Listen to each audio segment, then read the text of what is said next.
Okay, wait, I gotta ask you about a couple things. You got a book coming out? Oh wow, I'm not. Can I not say that? It's gonna be announced on Monday, so please do keep an eye out. You're doing Forward Party, you got the book coming out, and I appreciate that you broke the news here, and everybody make sure you're checking it out on Monday. All right, guys, welcome to the Revolution. That's the show we're doing now to try to revolt peacefully, nonviolent, against the political system that we have now.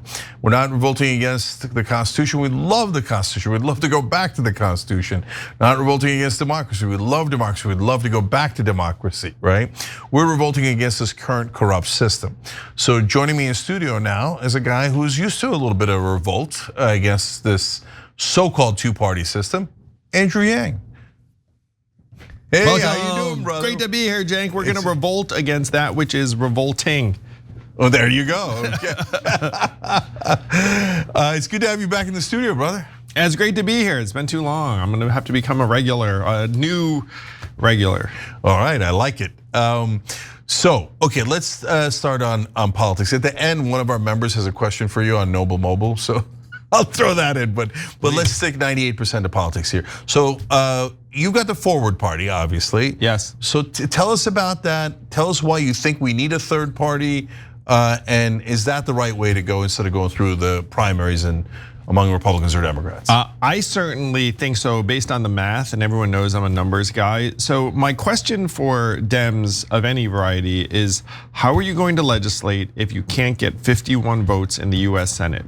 It's very, very hard to see a path for the Democrats to have a majority in the Senate unless you can start contesting places like Nebraska, where Dan Osborne just last year got 50% of the vote in polling as an independent, and then ended up at 47% because Deb Fischer, his Republican incumbent opponent, spent $13 million branding him as a Democrat. So the point is that an independent can contest a place like Nebraska in a way that a card-carrying Democrat could not. And that's exactly what you're going to need to form a majority in the Senate. You're gonna need a place like Nebraska or Utah or Montana to be contested in a way that could not succeed if you had someone with a D next to their name in any of those places. Yeah, now we got an interesting situation where they gerrymander things so much that it almost forces a third party, right? Because it's not just in areas where a Democrat can't win, like Nebraska. It's also areas like Hawaii and Rhode Island where a Republican can't win, right? Yeah. And so, I mean, you're not gonna get a Republican to win in for mayor of New York, we just found out, right? As an example, and so it forces folks to start looking at third parties. It's the only way to have any real dynamism or responsiveness in the system, and this redistricting war just made it worse. And look, I get it. If one side does it, the other side feels like they have to do the same. But what's going to happen is independents are going to look up and say, okay, I might as well not even show up to vote in this because we know that a Democrat or Republican is going to represent literally 90% of the districts before a single vote gets cast. And that's not healthy, especially when now 49% of Americans say that we're independents. 2/3 of young people don't think either of the two major parties represents them. So the independent groundswell is growing and growing as their ability to vote for an independent at the ballot box just keeps getting reduced. So something has to give, and our bet at Forward is that you're going to see more Dan Osbornes, more Mike Duggins in Michigan, more Yemi Mobolade, who became mayor of Colorado Springs, a very deep red town, as an independent, happens to be an immigrant from, I believe, Nigeria. He's a black immigrant who became mayor of a deep red town. So you're going to see more and more independent figures end up rising up. Yeah, and then there's another advantage to that, right? Which is that once they're independent, they actually are independent. So then they don't have to do what Chuck Schumer says or John Thune says, because they're not in that party. So then they could begin to think for themselves and go, well, yeah, well, I mean, I'm anti-war, good news. Democrats and Republicans are both anti-war, right? But I'll take a little bit from the Democrats, I'll take a little bit from the Republicans, and so you're not just stuck in these forever ideologies. I'm gonna say two things that I'm sure most people here would agree with. In terms of goals, Goal number one would be get money out of politics, and goal number two would be open primaries and voting reforms. I'm going to suggest that an independent elected is much more likely to adopt both of those things, because if you're in the two major parties, it's like, no, you can't, like give the money away or unilaterally disarm the other side, blah, blah, blah. But an independent can make those decisions because they know that the vast majority of voters would love it if we could make it so that all primaries were nonpartisan or open and everyone could vote, or that you didn't need gobs and gobs of money to influence policy. So one of the last times you were sitting here, you were running for president on the Democratic Party side. Right? Yeah, I remember. I obviously won. That's why things are going so well. $1,000 a month to all, a chicken in every pot. Yeah, no, I mean, I'm very proud of the run because I was trying to alert the country to AI back in 2018, 2019, and then here we are. Yeah, I mean, but it's not like AI came along and everybody's worried about job losses and now beginning to think about universal. It's not like any of that's happening. No. So it's not like you were preaching about that. But okay, but you ran as a Democrat. And so now, but some people say, nah, is it really Democrats and Republicans, or is it just their uniparty? What's your take on that? I think that there's a distinction between the two parties as they exist right now, but that if you want very, very substantial changes, it's unlikely to come from either party. And so I see the uniparty argument that if you want something really enormous and impactful, this system is unlikely to give it to you, regardless of which party's in power, and that pains me. I mean, I ran as a Democrat in part because I had been a Democrat for much of my adult life. I only left the Democratic Party when I concluded that the things I think we're going to have to do to respond to AI and automation will not come from the two-party system. So then, what do you do? Why did you come to that conclusion? I did the math. I genuinely broke it down and said, okay, what is the high water mark for either party in terms of its ability to enact some of these sweeping policies? What are the forces within the party? What happened? By the way, I wrote that book forward before the Democratic Party failed to primary Joe Biden and shiv Dean Phillips for the temerity of running against him, and you were in that primary too. I thought that was beyond the pale and egregious in terms of what they did. Like, I thought that maybe they'd say, you know what, it's literally in the name of the party, we should probably have a vote. But they didn't even, they didn't even bother. So like the insularity of the parties led me to conclude that, look, you're gonna need something different.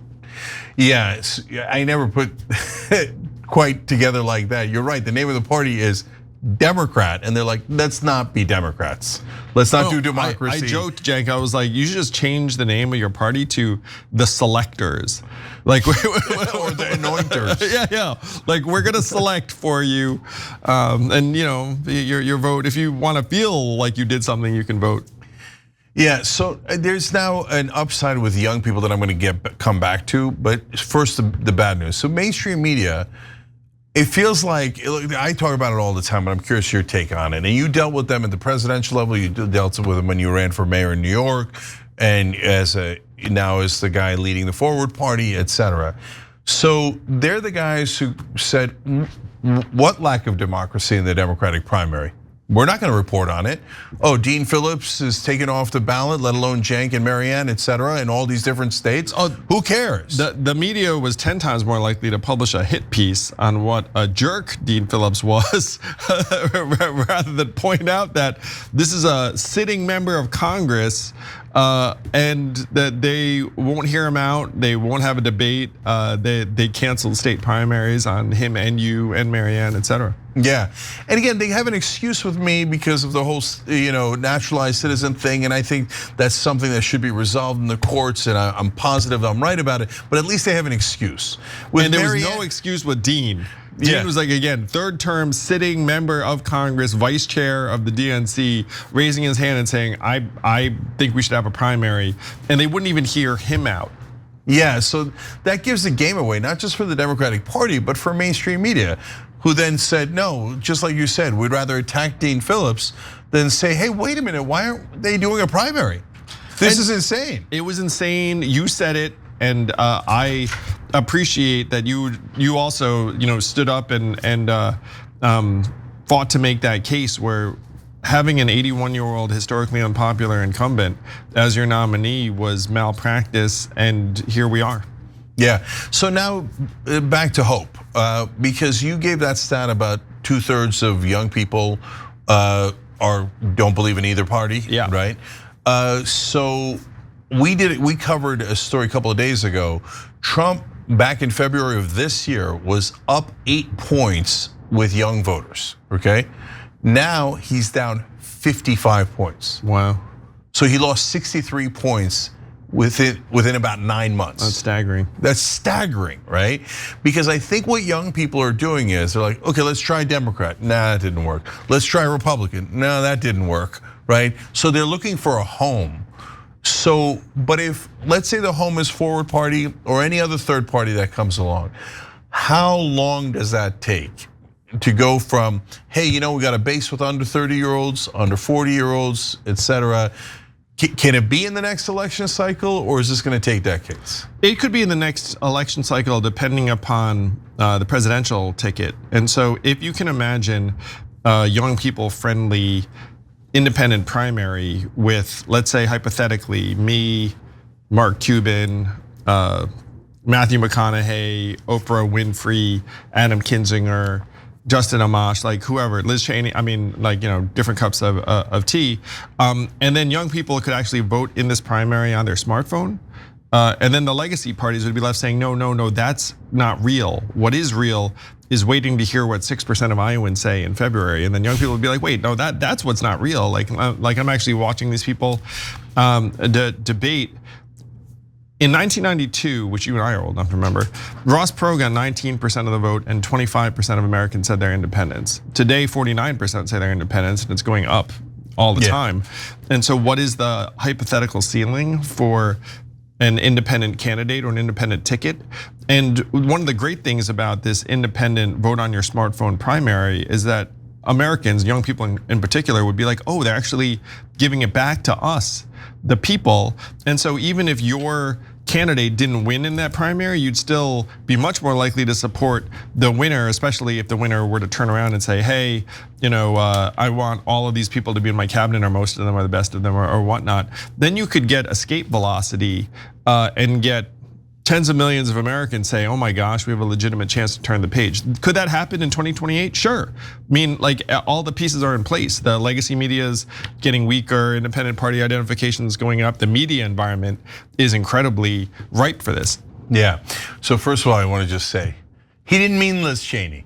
Don't hold it against him, he didn't mean it. I was just throwing out names of people that could not run within the legacy parties as an illustration, because if you had a truly independent primary, I mean, like again, like I'm not everyone's cup of tea, like I get that, and so, but the point of this would be to let the American people have their say. And by the way, there are a lot of people, excellent people, that would love to run, that know they would not get a fair shake within one party's primary or the other, that might be drawn to this. Yeah, and I'm kidding, because who cares if Liz Cheney runs? Like, if the Forward Party turned into the Democratic Party or the Republican Party, although to be fair, these days, in terms of limiting options, the Democrats are much worse, right? So in 2016, the Republicans had 17 people in the race, including an outsider like Trump. Not a populist, he's an establishment outsider, so he's in his own category, right? But the Democrats limit choices, but if Forward Party did that, then there'd be no point. So why not? Sure, of course Liz Cheney can run, anyone can run. Shaitan can run. Yeah, that's right? the point. And it's not for me or anyone else to determine who's like an acceptable candidate. I mean, like you have to let the people decide. Yeah, and by the way, that's the point of a democracy, right? And so if it turns out Liz Cheney miraculously gets 51%, then she won. If she gets 1%, well, then she got 1%. A sad day for you, right? So, and if the people you mentioned run, trust me that people would pay attention. Okay, then we'd have a game changer. You just need one media magnet. And the fact is, the debate I just described would be 10 times more interesting than whatever's going on the Democratic side or the Republican side, particularly because one side or the other will probably cancel their primary. You know what I mean? Yeah, I know, right? Yeah, like, oh yeah, we were gonna do a primary, but yeah, screw everybody else. No way, we're anointing. But the more they anoint, the more people leave the House, right? And so now the Democratic approval is down to 28%. But I'm gonna come back to mainstream media because I can't help it. Because when you said something, it triggered it for me. You said independents are now 49%. That's right, and independents are now larger than Republicans or Democrats. Yes. Okay, by party affiliation. Do you ever hear the media talking about independents? Like they are always talking about Republicans, Democrats, as if they're the only things that exist. But there's the elephant in the room is independents are larger than both of those categories, but yet mainstream media never talks about that. Yeah, because the mainstream media has picked a side in just about every instance. And one of the things I might say to you is that Forward now has, let's call it 60 elected officials who are affiliated around the country, including Mayor of Fort Collins, Colorado, Jenny Art, who left the Democratic Party to join Forward. And in South Carolina, you had a forwardist who was running on the Forward ballot just win outright to be the mayor. And my fun hypothetical is like, okay, we have 60 elected officials. Let's say it was 600. Let's say it was 6,000. At what point would the mainstream media be like, you know what? Turns out that you can have a third party in America. Look at this army of elected officials around the country. There would never be a point where they would write that story because all of their money is being made in the blue versus red clash. And so if you had tens of thousands of races around the country that are now flipping because so many people have had it, they would just pretend it didn't happen until it started happening where the money center is, which is in Congress or at the White House.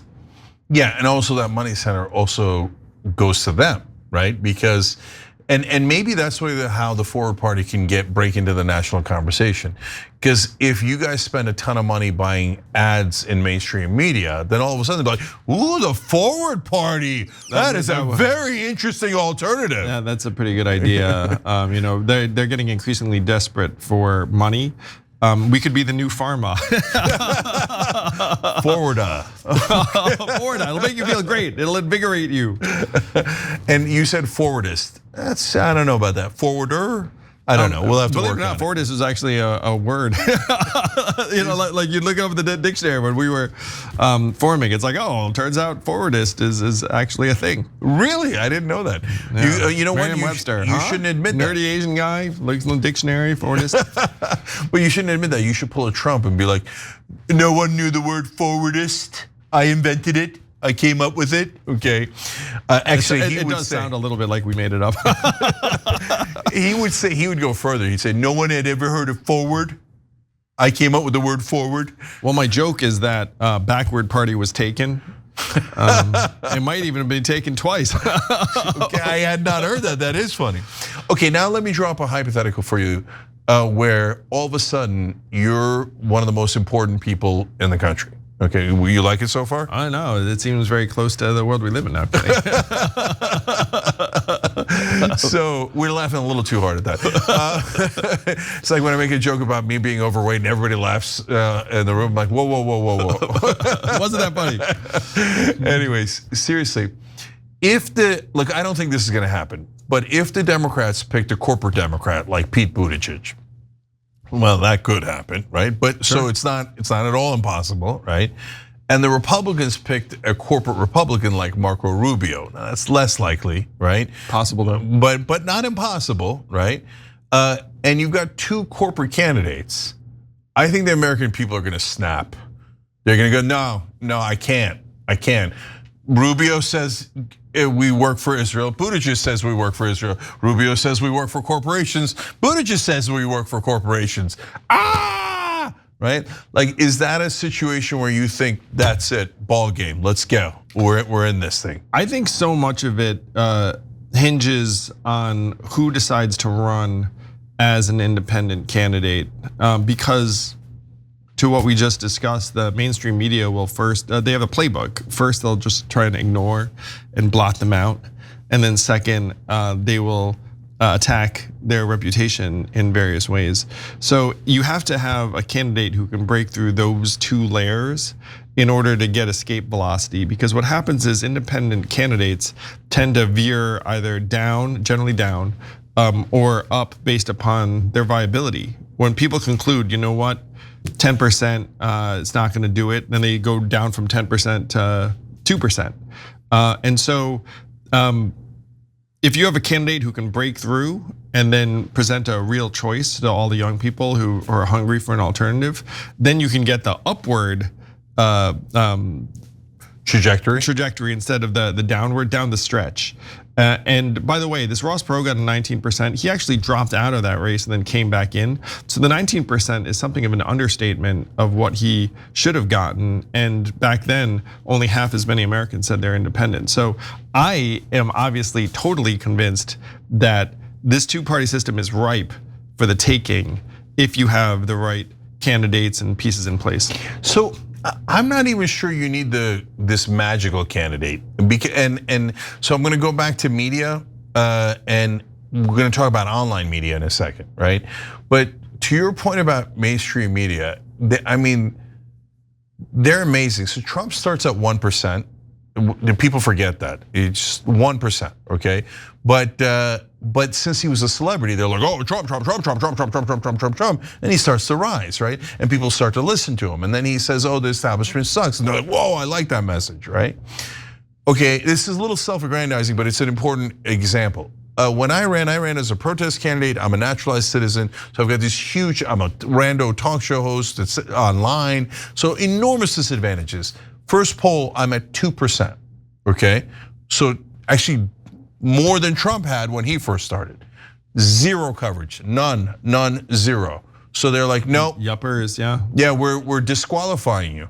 It doesn't matter. At that point, like Michael Bennet ran, never got past 1%. Tons of people, senators, governors have never gotten past 1%. But when they're running, oh, Michael, oh my God, amazing, Republican or Democrat, senator, congressman. But they give away the game. Then Dean Phillips runs, and he's a congressman, and they go, never mind, we didn't mean congressman. Okay, so this is my point: is that if you run as an independent candidate, the mainstream media will not give you the time of day. I'm sure a lot of the online podcaster universe would have the person on if they had, something interesting to say, a credible background, like certain level of resources, as someone who's been through a version of this journey. And so if you look at that Venn diagram, it does start to shrink, because the average American, we all know, is like struggling month to month and like doesn't even have time to like go to various studios. I mean, you need someone with a certain degree of notoriety or network or resources or acumen from the get-go, and even then, they'll try and like pretend that they don't exist for the certain period. So like, how do you break through that? And then if you have a degree of celebrity or whatnot, they will shiv you. And then so you need enough following or resource to get through that. Now there are, and you and I know them, I mean, there are like, let's call it like dozens of Americans who I think could run as independents and get 3, 5, 7, 10%. And the percentage would be significant in part because so many Americans are so fed up with the you lose, I lose, you lose, I lose. Ooh, it turns out that people have been losing the entire time, like dynamic that is the two parties.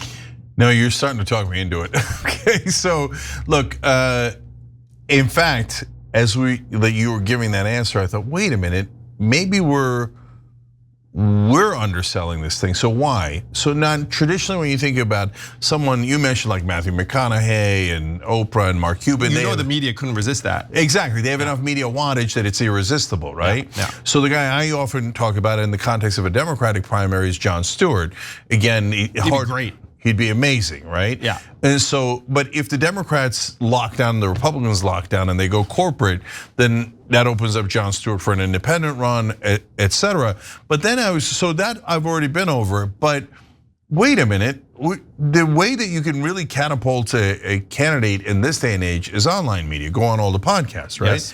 What if a podcaster ran?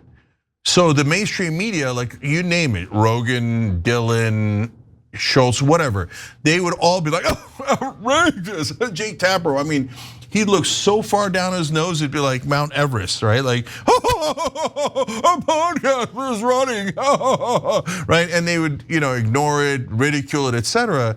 But all the podcasters would have him on, right? 100%, because a lot of them know each other. And if they respect and admire the person and think they can have a high quality exchange with them, then they totally have him on. And I mean, some of those people were in like the X dozen I was thinking of, but you need someone of that like level in order, even because it's not that easy to get a top podcast to have you on if you were, Joe Schmo or someone new on the scene. Yeah, for sure. So but it's a bigger category than I think was previously possible for a candidate totally. That could jump forward, if you will. I didn't even realize it as I was saying it. Okay, anyways, all right. Oh my God, we're already out of time. Jeez and Lord mercy, that went quick. Okay, wait, I gotta ask you about a couple things. You got a book coming out? Oh wow, I'm not. Can I not say that? It's going to be announced on Monday, so please do keep an eye out. But yeah, I have a book coming out in February. We're on Friday. You got to help me break the news. And I'm here. Okay, I will break the news, though you can't even find it. But it's called "Hey Yang, Where's My $1,000?" And other true stories of staggering depth. The alternate title was "Hey, Am I Racist or Are You Andrew Yang?" Both of these things have been asked of me, and it's humorous inside accounts of the last number of years because I had all of these stories I never had an opportunity to share, and so I decided to write them down in book form.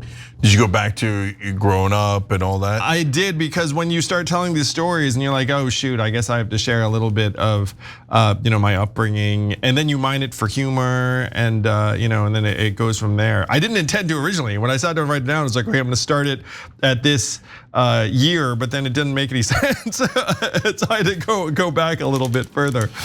Yeah, so you're a busy brother here, okay? So you're doing Forward Party, you got the book coming out, and I appreciate that you broke the news here, and everybody make sure you're checking it out on Monday, okay? So you have a place where you could buy it. So where should they go, by the way? The easiest thing, if you just go to andrewyang.com, we'll have a link up. andrewyang.com, that's super easy, okay?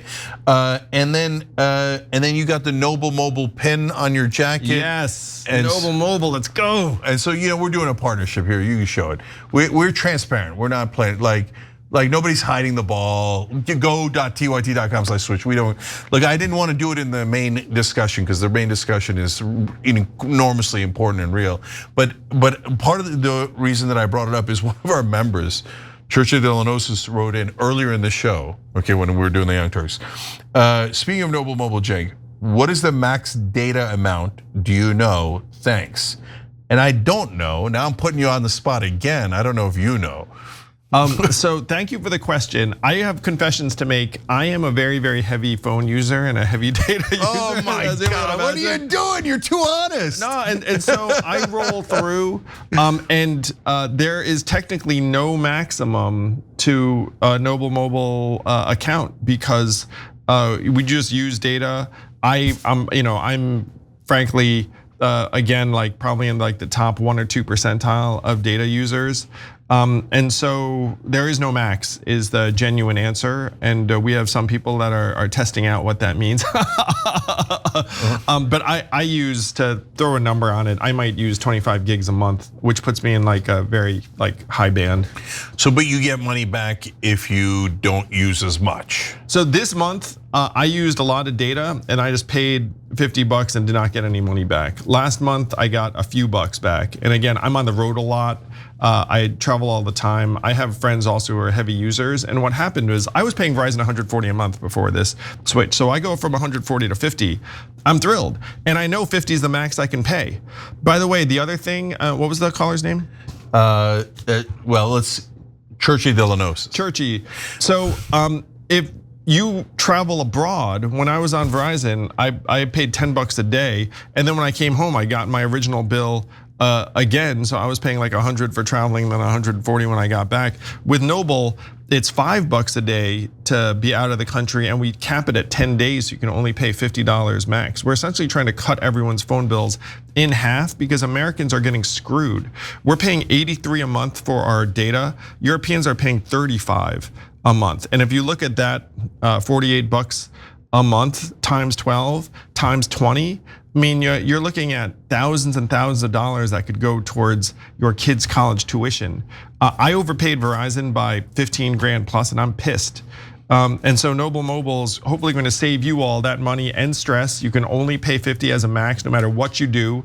And if you use it less, we'll give you even more money back. And you can get off your phone and look at your family's lovely, adoring faces. Yeah. So I love how you're too honest, because you're supposed to say like, oh no, I'm getting money back because my wife mocks me. That much. I mean, you've met Evelyn. Right. My wife Evelyn's like, you are like the worst role model for this, because but I think that's relatable. To be fair, I know you got to watch at least 2 hours of Young Turks every day, and so that's a lot of data usage. It's a lot of data. See, you know what we should do? We should exempt TYT from data use on Noble. Oh, that would be good the greatest idea. I like that idea of all time. Okay, we got to wrap up because it's turning too much of an ad. But it does answer the question of your There's no book. limit. There is no max. No, but it does go to the question of your book, which is, hey, where's my $1,000, Yang? You're like, oh, Noble Mobile, you get. I want to save you that money so you can have it, live a better life, and then hopefully we can get that done from the government at some point. But I was like, look, I'm an impatient entrepreneur. Let's just give it back to people as quickly as we can. All right, sounds good. Okay, but most importantly, guys, the rise of independence, back to the real thing, is for the first, like I used to always say, nah, it's gonna take so much money to run as a third party at the presidential level. I don't know that that's the best way to go. But I have never seen a moment this ripe. So yeah, you're right. I don't know that it's gonna happen in 2028, but it might. And if it doesn't happen in 28 and the candidate, whoever wins, Democrat or Republican, again doesn't deliver, then for sure in 2032, there's gonna be an independent, significant independent candidate. Yes. So way to lead on all this. I appreciate it, Andrew. Great to have you here. Thanks brother. for having me, man. It's great to be here. Absolutely. That's why we have open conversations, so we can find answers where others can't. So I love it. All right, guys, much love.